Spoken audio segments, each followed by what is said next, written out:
Bien-aimés, je suis très heureux de vous retrouver dans cette émission, Le Moment de Vérité Biblique. J'espère que vous demeurez sous la protection divine et que sa clémence est votre partage. Alors, content de vous retrouver, permettez-moi que nous puissions prier ensemble. Et je voudrais prendre un moment pour prier avec vous, quelle que soit votre peine en ce moment, quelle que soit la situation que vous traversez, quelles que soient les circonstances dans lesquelles vous vous retrouvez, quels que soient les défis, que ce soit sur le plan financier, que ce soit sur le plan marital, que ce soit sur le plan professionnel ou estudiantin, que ce soit sur le plan relationnel. Je voudrais que nous puissions prier ensemble afin que la main de Dieu puisse se saisir de vous, vous encourager, vous fortifier, vous montrer une issue, vous sauver et surtout vous mettre au large. Prions ensemble. Éternel notre Dieu, nous te sommes infiniment reconnaissants pour ta grâce. Sans elle, nous sommes foutus, nous sommes anéantis. Et Seigneur, avec les soucis de la vie, avec tout ce que nous vivons chaque jour, tous les dangers que nous courons, nous voudrions bien réclamer ton secours. Nous voudrions bien, Seigneur, retrouver refuge auprès de toi, trouver secours à tes pieds et être sous ta protection. Seigneur, tu fais de grandes choses dans notre vie. Tu es majestueux par-dessus tout. C'est pour cela que nous voudrions que tu nous laves aussi de tout péché, car le péché entraîne des conséquences graves. Le péché entraîne des calamités. Et souvent nous sommes les objets des conséquences des péchés. Seigneur, c'est pour cela que nous te supplions de briser ces liens, de casser les jougs, de nous décharger de ces fardeaux et surtout de nous accorder ta liberté, de nous mettre ton joug qui est doux et de nous faire porter ton fardeau qui est léger. Nous te supplions, Seigneur, d'intervenir dans cette instance de maladie, afin que nous puissions retrouver la guérison par ta puissance miraculeuse. Dans cette instance de problème conjugal, que ce soit de recherche du partenaire ou de la partenaire, ou de conflit dans le mariage, ou de crise de notre enfant, ou de problèmes par rapport à l'éducation de nos enfants. Seigneur, interviens, nous te supplions. Accorde-nous la grâce de voir ta puissance miraculeuse se manifester dans notre vie et que nous puissions te rendre la gloire, l'honneur et témoigner de ta grandeur dans notre vie. Éternel, si nous sommes sous le poids d'une dette ou si nous voudrions bien une promotion au boulot, ou même une augmentation salariale, ou que nous vivons les durs moments du chômage, Seigneur, secours-nous, nous t'en supplions. Viens et délivre-nous, nous t'en prions. Ouvrons des portes, accorde-nous des opportunités, que nous puissions trouver faveur auprès des employeurs, auprès de nos partenaires, auprès des collaborateurs, et que, Seigneur, nous puissions te rendre gloire et honneur, car tu l'auras fait. Seigneur, si notre commerce est en train de s'écrouler, si nos partenariats commerciaux ou nos voyages commerciaux ne sont que pertes, Seigneur, nous te supplions de nous venir en aide. Nous te supplions de nous secourir, de nous accorder ton entendement, ta sagesse pour savoir quoi faire, la force de persévérer, de la ténacité d'être résilient et surtout de nous accorder l'opportunité d'être prospère et d'être mis au large. Seigneur, si c'est un problème de formation ou d'études, si c'est un problème d'orientation, si c'est un problème de finances pour les études, ô Père, ne nous oublie point. Ne nous oublie point, nous t'en supplions. Sois toi-même, Seigneur, notre source de succès. Sois toi-même, Seigneur, notre source de financement. Touche les cœurs, touche les bonnes personnes afin qu'ils puissent nous venir en aide. Seigneur, fais-nous trouver des petits boulots, fais-nous trouver des opportunités de bourse pour pouvoir en finir avec ces problèmes. Oh Seigneur, si nous avons des problèmes d'ordre spirituel ou d'ordre relationnel, ou même d'ordre d'harcèlement ou d'abus, ou d'ordre de possession, ou d'ordre de lien ancestral, ou même de liens occultes, sataniques, démoniaques, diaboliques, ou même d'orchestration machiavélique à notre endroit. Seigneur, toi qui es le rocher des âges, toi qui es l'Éternel des armées, interviens en notre faveur, nous t'en supplions. Oh, ouvre les écluses des cieux et fais jaillir sur nous des grâces insondables, des miséricordes inépuisables, afin que nous puissions tressaillir de joie et te donner la gloire et l'honneur pour ce que Dieu nous aura. Sois élevé à jamais, sois loué, sois glorifié au nom puissant de Jésus-Christ. Amen. Eh bien, bienvenue dans l'émission Le moment de vérité biblique, et nous prions que le Seigneur puisse ouvrir notre cœur à sa vérité, afin qu'il puisse dissiper la connaissance, afin qu'il puisse dissiper l'ignorance par laquelle nous périssons, et qu'il puisse nous accorder la connaissance nécessaire pour être éclairé, illuminé et savoir quoi faire. Eh bien, j'ai reçu des questions suite à la présentation de notre dernier numéro.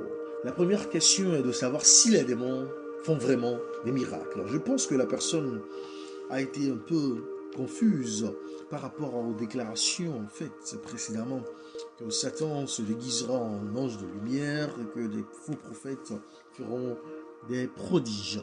Eh bien, retournons à la Bible, dans Apocalypse chapitre 16, verset 14, où nous lisons ceci. Car ce sont des esprits de démons qui font des prodiges et qui vont vers les rois de toute la terre afin de les rassembler pour le combat du grand jour du puissant. Chers amis, c'est la Bible qui le révèle. Et quel que ce soit très sidérant, c'est bien la vérité. Dans Matthieu chapitre 24, au verset 24, nous avons encore Jésus-Christ lui-même qui a proféré ces paroles lorsqu'il marchait encore ici-bas. Nous lisons ceci. Car il s'élèvera de faux Christ et de faux prophètes. Ils feront de grands prodiges et des miracles au point de séduire, s'il était possible, même les élus. Donc oui, en effet, les démons accomplissent des miracles incroyablement convaincants.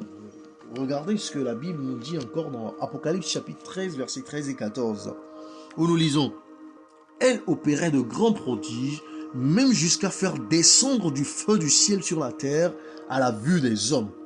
Et elle séduisait les habitants de la terre par les prodiges qui lui étaient donnés d'opérer en présence de la bête, disant aux habitants de la terre de faire une image à la bête qui avait la blessure de l'épée et qui vivait. » Satan apparaîtra comme un ange de lumière, comme je vous l'ai lu la dernière fois dans 2 Corinthiens chapitre 11, verset 14. Écoutez, et cela n'est pas étonnant puisque Satan lui-même se déguise en ange de lumière. Et ce qui est encore plus choquant, comme Christ lui-même, dans Matthieu chapitre 4, verset 23, nous lisons ceci. Tenez-vous bien, car le diable ne badine pas. Voici ce que la Bible nous révèle dans les Saintes Écritures. Si quelqu'un vous dit alors, le Christ est ici ou il est là, ne le croyez pas. Car il s'élèvera de faux Christ et de faux prophètes. Ils feront de grands prodiges et des miracles au point de séduire, s'il était possible, même les élus. Tout dernièrement, nous avons eu l'écho du Jésus baoulé. Il y avait eu, disait Sofa Djorolo aussi au Ghana. Jésus de Baoulé, c'est en Côte d'Ivoire. J'étais au Nigeria l'année en 2010 où il y avait un attroupement à Lagos et curieux. C'était un homme qui s'est présenté comme Christ. Donc il y a ce phénomène même aux États-Unis, au Canada. Un frère m'a envoyé une photo avec un homme très géant qui portait une tunique blanche avec un turban rouge et se prenant pour Jésus-Christ. Donc le sentiment universel sera que Christ et ses anges mènent un fantastique réveil mondial. Toute l'emphase semblera si spirituelle et si surnaturelle que seuls les élus de Dieu ne seront pas trompés. Donc le choix que vous devez faire, c'est d'être parmi les élus de Dieu, d'être sûr de votre élection en Jésus-Christ. Et cela, c'est à travers une relation d'intimité, d'amitié avec Jésus-Christ, basée sur la communion à travers l'étude de la parole de Dieu, de la demande à travers la prière, le jeûne, les veillées, de la puissance pour l'accomplir et de demeurer dans la volonté de Dieu. J'ai aussi reçu une autre question me demandant pourquoi le peuple de Dieu ne sera-t-il pas trompé? Eh bien, c'est une grâce incommensurable, car nous lisons, chapitre 17, verset 11, ce qui suit. Tenez-vous bien. Voici ce que dit la Bible. Ces Juifs avaient des sentiments plus nobles que ceux de Thessalonique. Ils reçurent la parole avec beaucoup d'empressement et ils examinaient chaque jour les Écritures pour voir si ce qu'on leur disait était exact. Et dans Ésaïe chapitre 8, verset 20, nous avons aussi cette révélation de la part du prophète Ésaïe. Lisons plutôt. À la loi et au témoignage. Remontons un peu au verset 19. Si l'on vous dit, consultez ceux qui évoquent les morts et ceux qui prédisent l'avenir, qui poussent des sifflements et des soupirs, répondez. Un peuple ne consultera-t-il pas son Dieu? S'adressera-t-il aux morts en faveur des vivants? À la loi et au témoignage. Si l'on ne parle pas ainsi, il n'y aura point d'aurore pour le peuple. Donc le peuple de Dieu saura par son étude de son livre, la Bible, que les morts sont morts pas vivants. Ils sauront qu'un esprit prétendant être un être cher décédé est vraiment un diable. Le peuple de Dieu rejettera tous les enseignants et les enseignements, ainsi que les faiseurs de miracles, qui prétendent recevoir une lumière spéciale ou faire des miracles en contactant les esprits des morts. Le peuple de Dieu rejettera également comme dangereux et faux tous les enseignements qui prétendent que les morts sont vivants sous quelque forme que ce soit, n'importe où. Chers amis, vous devez faire attention aux révélations de ces faux prophètes. Et vous savez, il y a certains qui le disent même publiquement, qu'ils communiquent avec des morts. Et ceci est très alarmant. Donc, vous devez faire immensement attention en comparant comme ceux que la Bible nous présente dans Actes chapitre 17 comme étant des Juifs qui vivaient en Thessalonique, en examinant si ce qu'on vous dit est conforme à la parole de Dieu. Sinon, il n'y aura point de lumière pour vous. Et vous devez tout le temps demander la révélation de Jésus-Christ lui-même à travers sa parole et sa confirmation par sa puissance à vous aider à vous y conformer par sa grâce. Une autre question que nous avons reçue est de savoir, à l'époque de Moïse, qu'est-ce que Dieu a commandé de faire aux gens qui enseignaient que les morts? Je pense que ces personnes voudraient nous aider pour que nous puissions définitivement être du nombre de ceux qui ne se laissent pas entraîner par ces faussetés. Eh bien, dans Lévitique chapitre 20, au verset 27, voici le sort qui était réservé à ces personnes. Lisons plutôt. Si un homme ou une femme ont l'esprit d'un mort ou un esprit de divination, ils seront punis de mort. On les lapidera, leur sang retombera sur eux. Donc, Dieu a insisté pour que les médiums et d'autres personnes ayant des esprits familiers qui prétendaient pouvoir contacter des morts soient lapidés à mort. Cela montre comment Dieu considère le faux enseignement selon lequel les morts sont. Chers amis, notre choix doit être d'être parmi les justes qui sont ressuscités et qui ne mourront plus. Regardez comment c'est merveilleux de ne pas connaître la mort lorsque Christ en décidera. Dans Luc chapitre 20, versets 35 et 36, la Bible nous dit ceci. Écoutez bien. Mais ceux qui seront trouvés dignes d'avoir part au siècle à venir et à la résurrection des morts ne prendront ni femme ni mari, car ils ne pourront plus mourir parce qu'ils seront semblables aux anges et qu'ils seront fils de Dieu, étant fils de la résurrection. Waouh!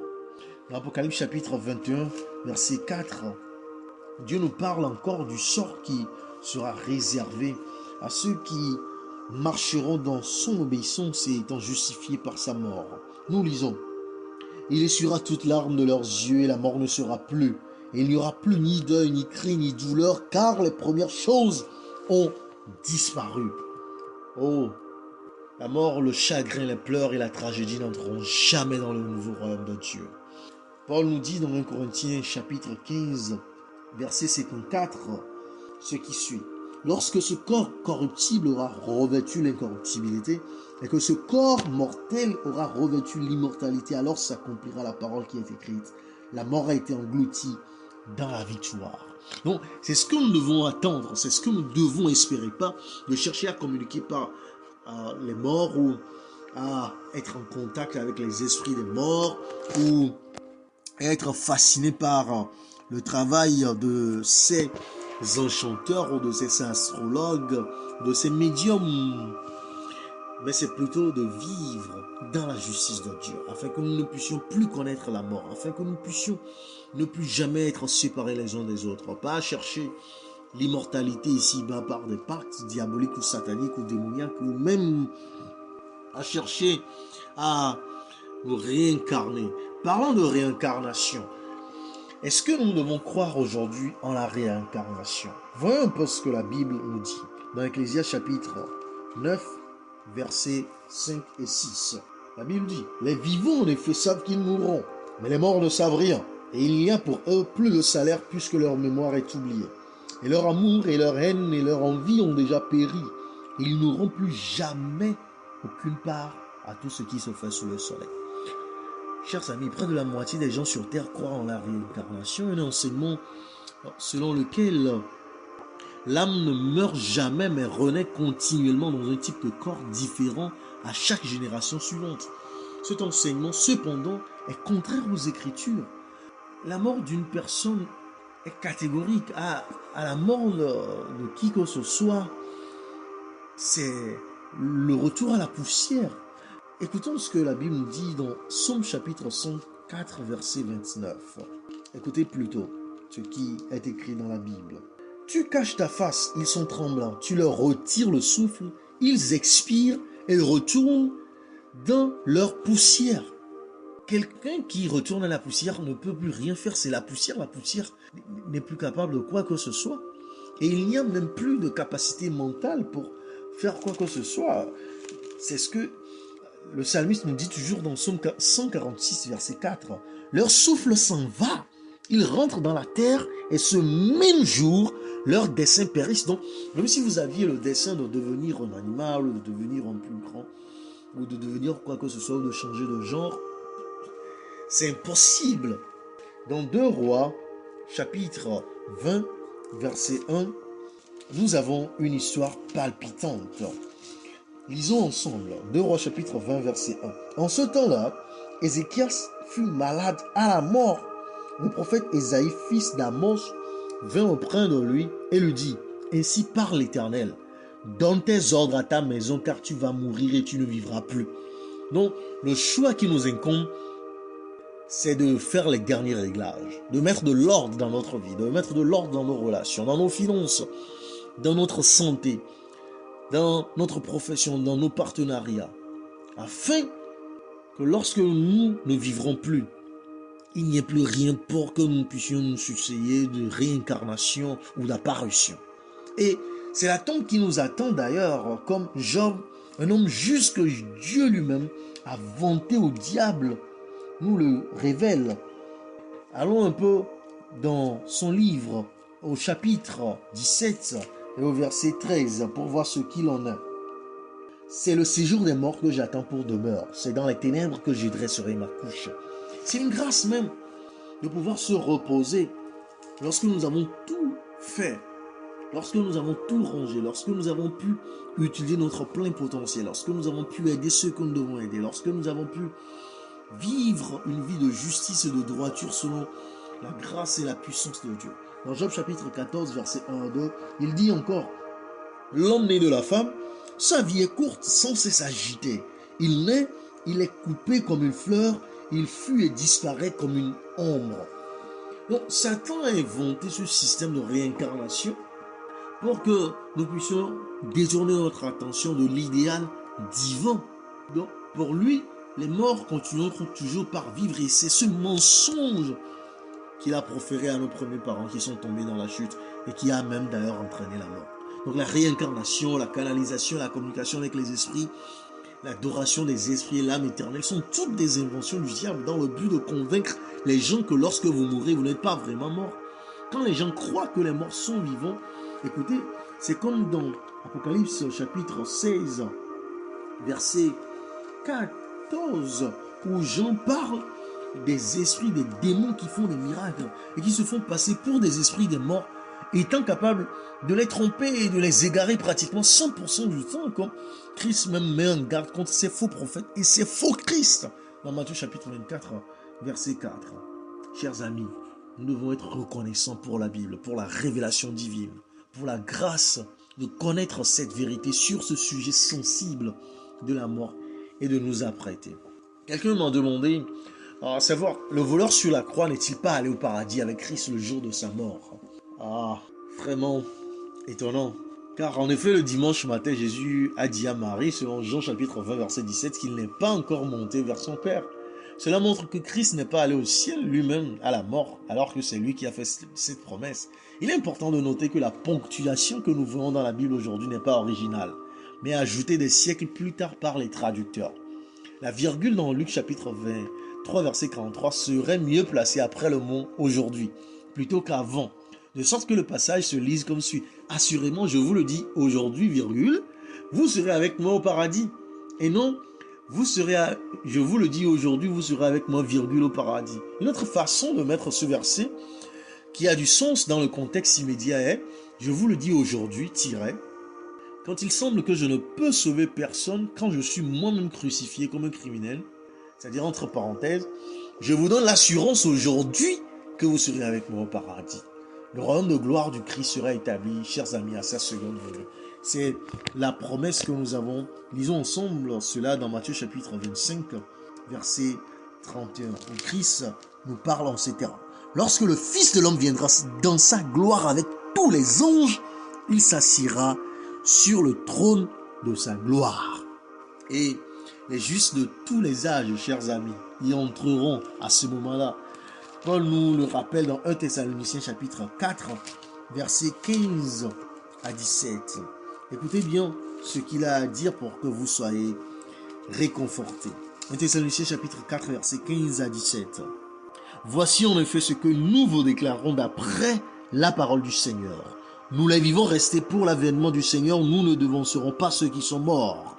Car le Seigneur lui-même a un signal donné, à la voix d'un archange et au son de la trompette de Dieu, descendra du ciel et les morts en Christ ressusciteront premièrement.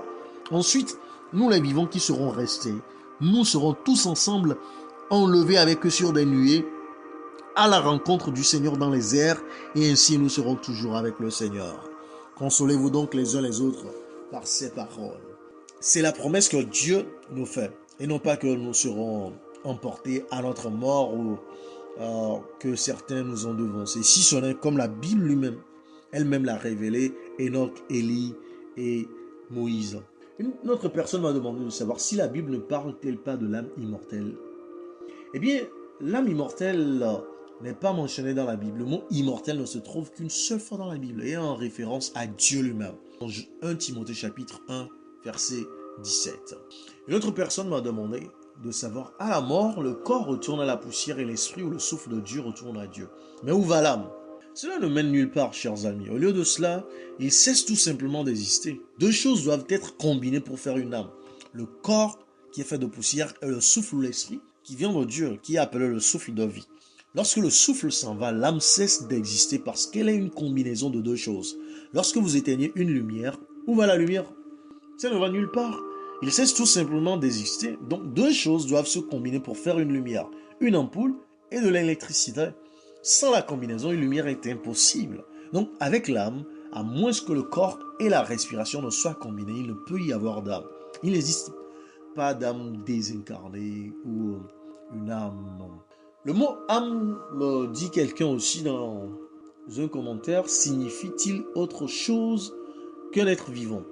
Oui, cela peut signifier aussi la vie elle-même, ou l'esprit, ou l'intellect. Peu importe le sens voulu, l'âme est toujours une combinaison de deux choses selon la Bible, selon la révélation de la parole de Dieu, le corps et le souffle. Et elle cesse d'exister à la mort. Une autre personne me demande d'expliquer Jean chapitre 11, verset 26, où Dieu dit « Quiconque vit et croit en moi ne mourra jamais. » Super. Cela ne se réfère pas à la première mort, dont tous les hommes meurent, selon Paul dans Hébreux chapitre 9, verset 27, où nous lisons « Et comme il est réservé aux hommes de mourir une seule fois, après quoi vient le jugement. » D'accord? mais à la seconde mort. Ce verset parle de la seconde mort dont seul un méchant meurt et dont il n'y a pas de résurrection. Et pour cela qu'il n'y a pas aussi d'enlèvement ou de prédestination. Dans Apocalypse chapitre 2, verset 11, Dieu nous dit ceci. Que celui qui a des oreilles entende ce que l'Esprit dit aux églises. Celui qui vaincra n'aura pas à souffrir la seconde mort. Et au chapitre 21, verset 8, nous lisons « Mais pour les lâches, les incrédules, les abominables, les meurtriers, les impudiques, les enchanteurs, les idolâtres et tous les menteurs, leur part sera dans l'étang ardent de feu et de soufre, ce qui est la seconde mort. » J'ai une autre question ici. Matthieu 10, 28 dit « Ne craignez pas ceux qui tuent le corps, mais ne peuvent pas tuer l'âme. Cela ne prouve-t-il pas que l'âme est éternelle ?» Eh bien, cela prouve le contraire, cher ami. La dernière moitié du même verset prouve que les âmes meurent. Il dit « Craignez plutôt celui qui est capable de détruire à la fois l'âme et le corps en enfer. » Donc le mot âme ici signifie la vie et se réfère à la vie éternelle qui est un don, selon Romains chapitre 6 verset 23, qui sera donné aux justes au dernier jour, selon Jean chapitre 6 verset 54. Donc personne ne peut enlever la vie éternelle que Dieu accorde. Vous pouvez aussi lire Luc chapitre 12 verset 4 et 5. Une dernière question. 1 Pierre 4, 6 ne dit-il pas que l'évangile a été prêché aux morts? Non, il dit que l'évangile a été prêché à ceux qui sont morts. Ils sont morts maintenant, mais l'évangile leur a été prêché alors qu'ils étaient encore vivants. Merci beaucoup, je suis très heureux de partager ces moments avec vous. Ce sont des moments de partage, d'études. Vous pouvez laisser des commentaires, poser des questions, partager avec ceux qui n'ont pas cette lumière ou cette vérité. Et que Dieu vous bénisse abondamment au nom de Jésus-Christ.